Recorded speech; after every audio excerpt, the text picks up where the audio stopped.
किसी गांव में दो दोस्त रहते थे। एक का नाम गोपाल और दूसरे का नाम श्याम था। दोनों बहुत गरीब थे। दोनों आपस में मिलजुल कर रहते थे और एक दूसरे की मदद किया करते थे।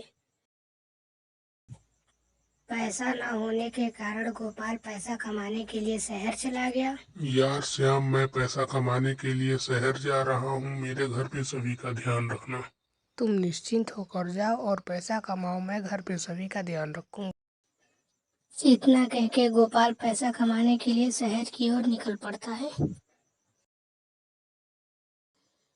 श्याम के पास भी पैसा न होने के कारण वह अपने घर को चलाने के लिए खेती करना शुरू कर देता है।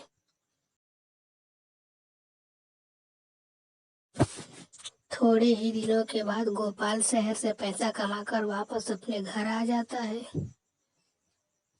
जब यह बात श्याम को पता चलती है कि गोपाल शहर से वापस आ गया है। श्याम भैया, श्याम भैया। क्या हुआ छोटू, क्या बात है? आपको पता है गोपाल भैया शहर से वापस आ गए। क्या बात कर रहा है छोटू, कहीं तू मजाक तो नहीं कर रहा? नहीं श्याम भैया।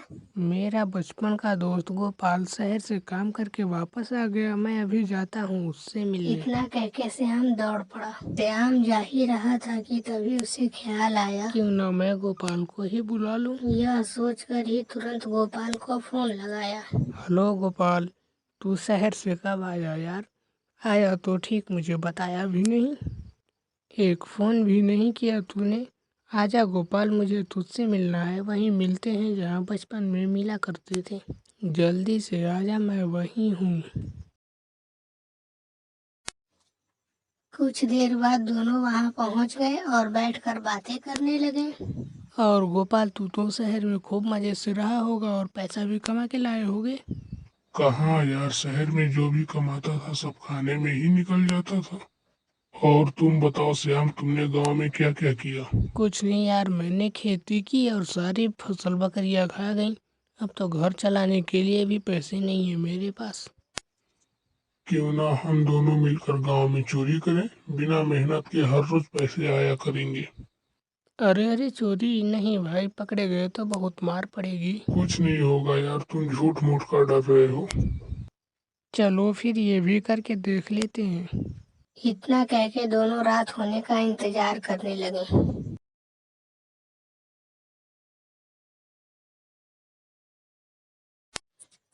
जैसे ही रात हुई वो एक अमीर शख्स के घर चोरी करने चले गए। श्याम, जरा भी शोर मत करना, नहीं तो सोए हुए लोग जग जाएंगे और हम पकड़े जाएंगे।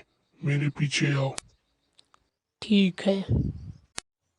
दोनों ने बड़े आराम से बिना किसी को खबर हुए चोरी कर ली।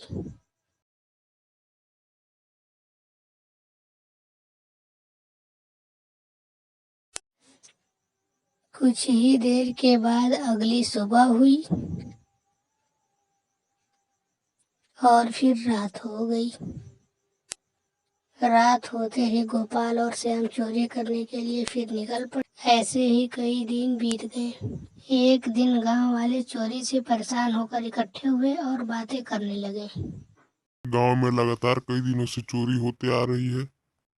इतने सालों से हम इस गांव में रहते आ रहे हैं, इससे पहले तो कभी चोरी नहीं हुई। आखिर यह चोरी कौन कर रहा है और हमें इसे कैसे पकड़ना चाहिए? इतना कह के सभी गांव वाले चोर को पकड़ने के लिए उपाय सोचने लगे। बहुत देर तक सोच विचार करने के बाद एक व्यक्ति बोला, हम लोग आज रात गांव में छिप जाएंगे और चोर के आने का इंतजार करेंगे। जैसे ही चोर चोरी करने के लिए आएगा, हम सब लोग मिलकर उसे पकड़ लेंगे। तभी सभी लोग बोले, क्या यह काम करेगा? तभी सभी लोग बोले, क्यों नहीं काम करेगा। इतना कह के सभी गांव वाले चोर को पकड़ने के लिए रात होने का इंतजार करने लगे।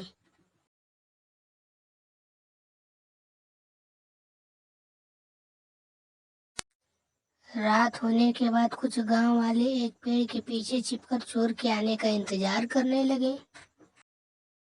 कुछ ही देर के बाद गोपाल और श्याम चोरी करने के लिए कुछ ही देर के बाद गोपाल और श्याम चोरी करने के लिए आए। तो ये तो गोपाल और श्याम हैं। क्या ये दोनों चोर हैं? देखते रहो, क्या पता ये दोनों ही चोर हों। हाँ यही दोनों चोर हैं, मारो! हमें मत मारो, हम अब कभी चोरी नहीं करेंगे। हमें मत मारो, आज के बाद हम कभी चोरी नहीं करेंगे। तो इतने दिन से तुम लोग गांव में चोरी कर रहे थे? हाँ भैया, हमारे पास पैसा नहीं था इसलिए चोरी करना पड़ रहा था। अब कभी चोरी नहीं करूँगा मैं, हमें माफ़ कर दो। हमने जो कुछ चोरी किया है सब लौटा देंगे, हमें माफ़ कर दो। तभी एक व्यक्ति बोला, तुम लोग कल से मेरे यहाँ काम करने आ जाना। तुम लोग दिल के बहुत अच्छे लग रहे हो, सैलरी भी अच्छी दूंगा। इतना कह के वह सेठ ने उन दोनों को काम पे रख लिया और वो दोनों काम करके ईमानदारी से खाने लगे और जीने लगे।